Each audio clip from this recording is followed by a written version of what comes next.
Din partikollega, Ole Birk Olesen, han er transportminister. Nu bliver det en modernisering af taxiloven, som fastholder en lang række af de her ting. Ikke? Alligevel så bliver du ved med at vi kører med Uber, ikke? Ja, så længe det er der, så bliver jeg ved med at køre med, fordi det er ikke... Jamen altså, loven er, som den er, og det er, så længe det ikke er ulovligt at være chef... underskrift på den lov? Jamen, der står ikke noget om i loven, at det er ulovligt at være passager. Nej, i der står Uber. Det er ulovligt at være chauffør, så hvorfor... Altså, jamen, jeg er heller ikke chauffør. Nej, men fordi det er ulovligt. Du betaler en chauffør, der gør noget ulovligt. Jamen, det er moralt. Altså, du kan moralt synes, det er forkert, men så længe det ikke... Jamen, det er ikke ulovligt at være chauffør. Lad være med kriminalitet. Lad være med... Så tal om stil og gør dig selv til moralsdommer og smagsdommer. Jeg bryder ikke loven. Jeg bryder ikke loven.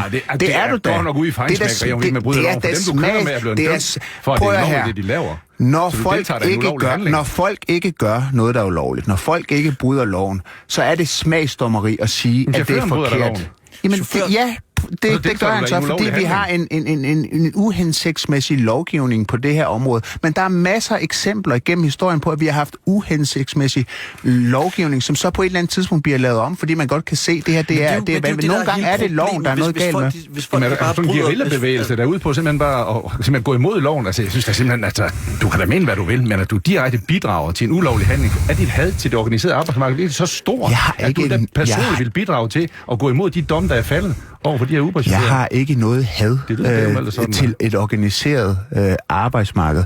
Jeg har en stærk uenighed med dig i, at der er nogen, der skal have et monopol, at der er mennesker... Det er da et monopol. Det er da et monopol, når du siger, at det kan kun være ordnet forhold. Hvis der lige præcis er den her røde fagforening, der er sat... Nå, må der også gerne være en gul fagforening? Det handler om, at man laver... Gule fagforeninger, det er også okay. Nej, det synes jeg... Nå, okay. Bum, der var den.